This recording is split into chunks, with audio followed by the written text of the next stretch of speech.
पुण्यात्माओं,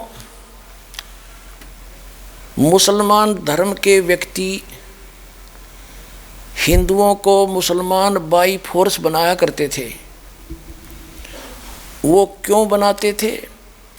क्या उनके खेतों में काम करना था हिंदुओं ने उनको मुसलमान बनाकर, या कोई उन्होंने अपने नौकर लगाने थे?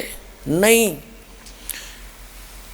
मुसलमान धर्म के व्यक्तियों ने ये मान रखा था कि कुरान शरीफ में सूरत फुरकान 25 के अंदर ये निर्णय दिया हुआ है, और पूरी कुरान शरीफ में कुरान ज्ञानदाता जो है कहता है कि एक अल्लाह के अतिरिक्त अन्य की जो पूजा करते हैं वो अपना जीवन नाश कर रहे हैं। उस अल्लाह अकबर को छोड़कर जो अन्य की पूजा करते हैं वो अपना जीवन नाश कर रहे हैं। तो मुसलमान धर्म के जो धर्मी व्यक्ति फॉलोअर हैं वो ये मान बैठे थे कि ये हिंदू धर्म के जो व्यक्ति हैं ये भोले भाले हैं, इनको ज्ञान नहीं है, इनका जीवन नाश हो रहा है, और इनको इस दिशा में लाएंगे तो इनका कल्याण हो जाएगा। तो इसलिए उन्होंने अपने भाई समझकर आपको मुसलमान बनाना शुरू किया था, और वो ये भ्रम था उनको कि हम उस अल्लाह अकबर की इबादत करते हैं जिसने 6 दिन में सृष्टि रची, 7वें दिन तख्त पर आ बैठा, वो कंप्लीट गॉड है, वास्तव में वही है। अब उनको ये भ्रम था।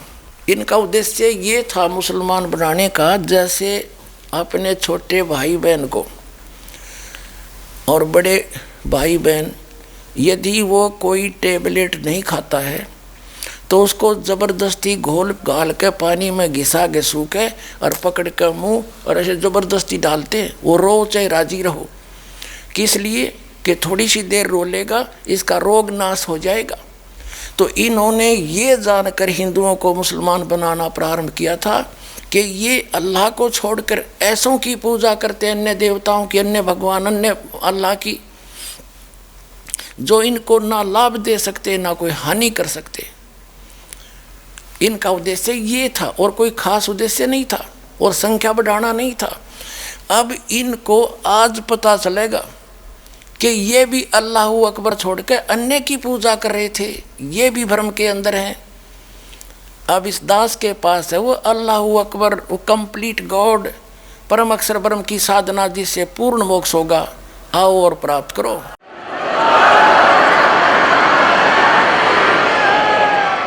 श्रीमद् भगवत गीता अध्याय नंबर 4 के श्लोक नंबर 32, जो धार्मिक अनुष्ठानों, यज्ञों यानी साधनाओं की जानकारी गीता अध्याय नंबर 25 के श्लोक नंबर 30 तक है। कोई कैसी पूजा करता है, कोई देवताओं की पूजा करता है, कोई स्वाध्याय ही करता है, कोई अपना तप करता है, कोई अल्पाहार रह करके ही कोई योगा करता है। इन सब को साधनाओं को श्रेष्ठ मान रहे अपने अपनियों को, लेकिन वो वास्तविक ज्ञान विस्तार के साथ सच्चिदानंद घन ब्रह्म के मुख से उच्चरित वाणी में उस परमात्मा ने स्वयं आकर बोली है वो वाणी, और उसमें वर्णित है वो है तत्व ज्ञान। और वो तत्व ज्ञान किसी तत्वदर्शी संत से जाकर पूछो।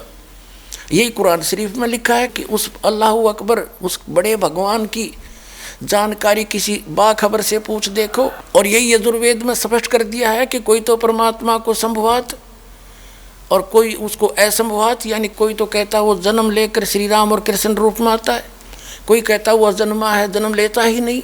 इसकी जानकारी, यथार्थ जानकारी तत्वदर्शी संत बताते हैं, उनसे सुनो। तो ये है वो दास तत्वदर्शी संत। पुण्यात्माओं, जब समझ में आ जाए तो आपके गोल्डन चांस है आपके लिए।